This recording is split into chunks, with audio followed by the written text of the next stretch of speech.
In this video, we will show you how to measure a semi-blind grommet.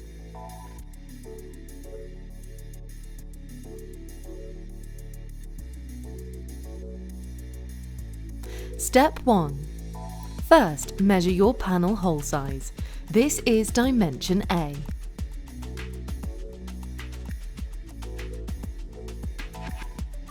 Step 2. Next, measure your panel thickness. This is dimension B. You now have the two critical dimensions for a semi-blind grommet.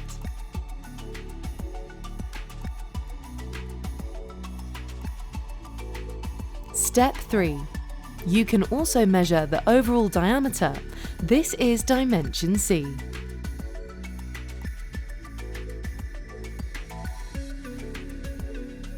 Step 4.